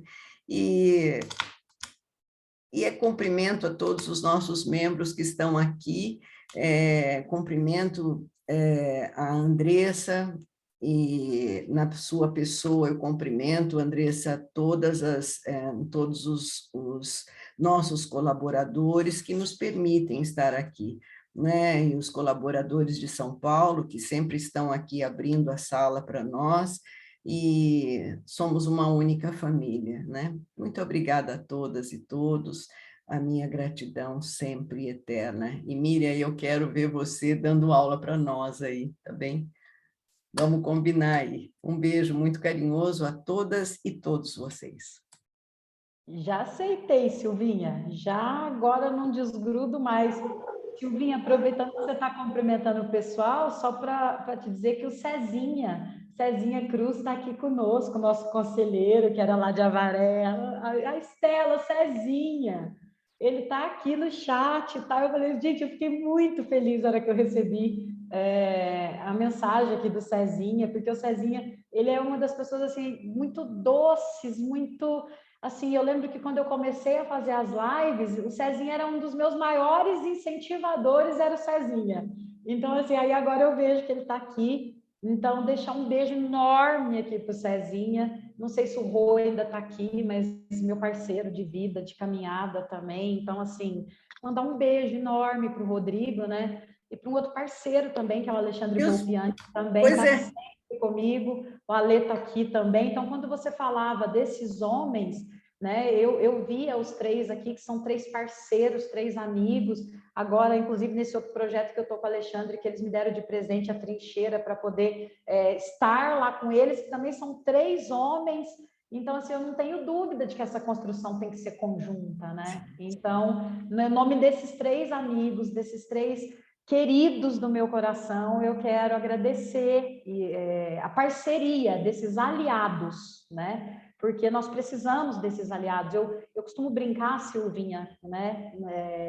Dizer o seguinte: se nós somos, na maioria, mortas por homens, subjugadas por homens, sofremos violências por homens, aonde que nós temos que começar a ressignificar os papéis? Então, se eu começo a falar só nos meus muros, nas minhas rodinhas de conversa, eu não vou transformar nada, eu não vou fazer nada, eu estou pregando para convertido, porque é óbvio que eu não preciso falar para a Fábia não vir aqui me matar, a não sei que eu faça muito desaforo, né, Fabinha? Mas, assim, brincadeiras à parte, mas eu falo, eu tenho que conversar com aqueles que são os meus maiores agressores, e para poder ressignificar exatamente o papel deles nas nossas vidas. E se eu fico falando só para mulheres e não incluo esses homens nessa discussão, em que momento eu vou trazê-los para sentar nessa mesa para que a gente possa abrir essa conversa? Então, assim, é essencial nós termos esses aliados. E mais do que isso, quando nós vamos trabalhar em oficinas de ressignificação de papéis, falar com esses homens, eu preciso desses aliados. Sabe por quê? Porque uma coisa é a Miriam falando para mulheres, outra coisa é a Miriam numa oficina, numa roda de homens que foram condenados, que estão passando por um processo, já estão com todas as emoções à flor da pele, fora todos os crimes, enfim, as questões os quais os levaram para lá. E aí chega a Miriam, manda um homem para falar com eles, para abrir o caminho, para gerar esse senso de identificação e dizer que não precisa da violência para as construções. Aí depois chega a Miriam. Primeiro eu tenho que gerar esse senso de identificação, esse senso de identidade. É um homem falando com outro. Depois chega a Miriam, depois chega a Fábio. São os seus iguais, né? Os seus iguais vão entender muito mais facilmente do que quando chega o diferente, né? Então, em primeiro lugar, essa sua técnica é uma técnica muito antiga e é muito valiosa, né? Quando você quer se contrapor com alguma coisa, você tem que colocar os iguais na frente e depois você caminha por trás, né? Eu quero aproveitar a oportunidade, Miriam, me permita que eu cumprimentar o Cezinha, que eu não tinha reparado, e o Alexandre, que são nossos parceiros aí, né? Um beijo para vocês. Desculpe, Miriam, ter cortado aí, mas eu não podia deixar de falar com esses meninos, né? Fez muito bem, porque são parceiros muito queridos que caminham conosco faz muito tempo, né? Então, e estão sempre conosco nessas construções. São pessoas que, nos seus espaços ali, sempre falaram dessas questões e da importância também dessas questões relacionadas a nós mulheres. Então, nós precisamos valorizar essas pessoas que também estão sempre conosco e fazem isso muito, de uma forma muito competente. E assim, então, vê-los aqui hoje, principalmente esses três que eu sei que tanto brigam por nós em vários setores, como, por exemplo, Alexandre e Rodrigo, você fala de prerrogativas, vem os dois à cabeça, né? Então, assim, é muito bom poder tê-los conosco, muito bom. E se quiserem vir para a nossa comissão, né, Fabi? Nós vamos aceitar de braços abertos. Então, você sabe que tem toda uma discussão em relação a isso, e eu sempre conto uma coisa, desculpa até te cortar, mas eu me empolgo tanto, porque fala para mim, mas um homem, eu falo, sabe quem foi o primeiro apoiador da OAB São Paulo que mais trabalhou pelas mulheres? Luiz Flávio Gomes. Ele era um membro consultor e abriu várias portas e trabalhou conjuntamente conosco nas comissões da Mulher Advogada. Por isso é que fica aí o convite, Rodrigo, Cezinha, Alexandre, né? Perdoe-me, Fabi, eu estar me adiantando aí, me avançando, né? Como vice, avançando aí na presidência, mas eu quis fazer esse convite, que eu tenho certeza que é seu convite também, né? Quero ser membro também. Pode ser membro também. Gente, vocês me desculpem cortar, mas é pelo adiantado da hora, o povo começa a sair. Gente, eu vou encerrar o ciclo, tá? Quero agradecer a todos, a todas e a todos. Agradecer a Estela, que veio representar a diretoria da OAB Campinas, brilhantemente nesses 3 dias, acrescentou demais. Ela acha que ela levou, mas ela trouxe muita coisa.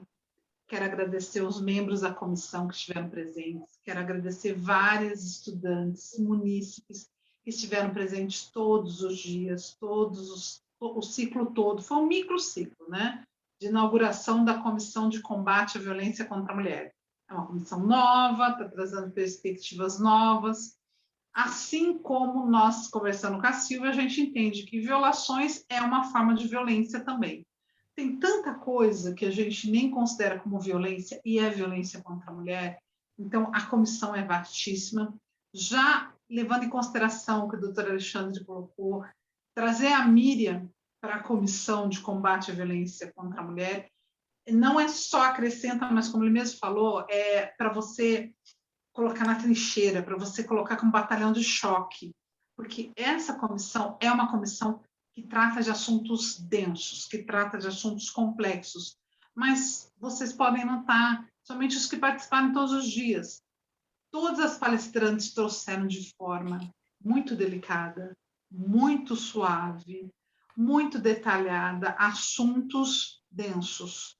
E esse é um dos objetivos da comissão, sempre trazer mulheres, homens também, sempre trazer pessoas, né, gente? Sempre trazer pessoas que possam falar, assim, sobre as violações, sobre as violências, todas as formas de violência contra a mulher, porque o conhecimento salva vidas e essa é a nossa intenção, salvar vidas acima de tudo. Quero agradecer também essas funcionárias incríveis da OAB, tanto São Paulo quanto Campinas, as minhas queridas superpoderosas, Carol, Andressa, Beatriz, Miriam, principalmente no caso hoje, a Andressa e a Miriam, que estão presentes, que estão nos acompanhando e dando todo esse suporte, assim como o Vinícius, que está em São Paulo, dando todo esse suporte. Quero agradecer imensamente a vocês. Agradecer a todas as pessoas que de alguma forma compartilharam. Eu acompanhei nas redes sociais porque eu sou 300 por hora, né? Que nem a Miriam. Então a gente é ligada assim na tomada. Então eu acompanhei várias pessoas que não são da área multiplicando as palestras, e isso que é importante, multiplicar o conhecimento. E embasado nisso é que eu quero trazer não só a Miriam, mas o Rodrigo, doutor Alexandre, doutor César, estão convidados também para vir trazer o seu conhecimento para a comissão, para qualificar, que é um dos objetivos também dessa comissão, além, é claro, dos trabalhos com as munícipes, dos trabalhos em campanhas, dos trabalhos realmente para nós conseguirmos salvar vidas, sempre na prevenção. Mas em alguns momentos nós vamos ter, como o doutor Alexandre mesmo citou, agir com mais embate, tropa de choque, quando a violência já estiver causando um dano irreversível. Quando eu digo reversível, não estou falando só de feminicídio, que infelizmente tivemos esta semana em Campinas, mas estou falando de danos psicológicos, que às vezes a pessoa leva, ela passa para suas filhas e se perpetua em gerações. Eu acho que é uma das piores violências, a psicológica, que a doutora Miriam também veio falar para a gente sobre isso. Então, é assim, a nossa intenção e o nosso convite não fica extenso só a vocês, fica extenso também a todos que participaram desse ciclo, advogadas, estudantes, que venham participar da comissão, que venham construir conosco uma comissão que está tendo início esse ano, nessa gestão, construir algo que realmente não seja só um marco na OAB Campinas ou na OAB estadual, ou no município, mas, acima de tudo, com o objetivo de salvar vidas, porque conhecimento salva vidas. Minha gratidão a todos, a todas e a todos. Foi um ciclo maravilhoso. Muito obrigada.